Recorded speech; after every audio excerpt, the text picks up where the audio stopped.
जंगल के एक छोटे से कोने में एक नन्ही सी चिड़िया रहती थी। वो बाकी सब चिड़ियों से अलग थी। उसकी आंखों में एक चमक थी, जैसे वो उस नीले आसमान के पार देख रही हो। रोज तालाब के पास बैठे आसमान की ओर देखती और सोचती, क्या हम बस इतना ही जीने के लिए बने हैं? तालाब, जामुन का पेड़ और फिर वो घोंसला।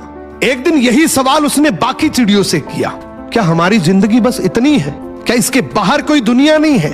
तो उस झुंड की सबसे बुजुर्ग चिड़िया बोली, देख बेटा, मानते हैं बाहर की दुनिया बहुत खूबसूरत है, ये जंजीरों का जीवन है, बाहर आजादी है, लेकिन ये आजादी हमारे जीवन के लिए बहुत महंगी है।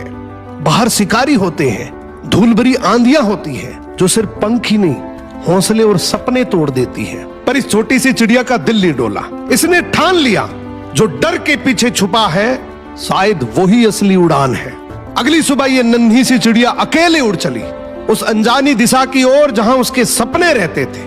रास्ते में आंधी आई, बारिश हुई, कुछ शिकारी भी दिखे, पर हर बार वो बच निकली, क्योंकि उसमें हिम्मत थी, सीखने की भूख थी और उड़ते रहने की जिद थी। कई दिन बाद एक बड़ी पहाड़ी की चोटी पर बैठकर उसने पहली बार सूरज को समुद्र में उतरते देखा। चमकते तालाब, खुला आसमान, ना कोई सीमा, ना कोई झुंड, जो उसने पहले कभी महसूस नहीं किया था।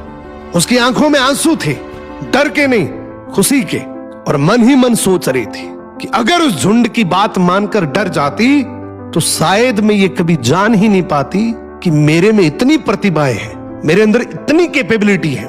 मैं कभी जान ही नहीं पाती कि बाहर की दुनिया इतनी सुंदर है। अक्सर हमारे साथ भी कुछ ऐसा ही होता है। हम कुछ नया बनने की चाहत तो रखते हैं, कुछ नया करने की, कुछ नया देखने की, लेकिन हमारा झुंड यानी कि हमारा समाज, परिवार, दोस्त हमें सुरक्षा के नाम पर रोकते हैं। ये रोक बुरी नहीं है, लेकिन अगर हम उड़ेंगे ही नहीं तो हमें पता कैसे लगेगा कि हम उड़ भी सकते हैं। जो डर से बाहर निकलता है वही अपनी जिंदगी बदलता है, और सिर्फ खुद की नहीं, जंजीरों से जकड़े उस पूरे परिवार की भी। क्या आपको कभी ऐसा लगा है कि आप कुछ और बन सकते थे, लेकिन किसी और के कहने पे आपने वो रास्ता ही बदल दिया?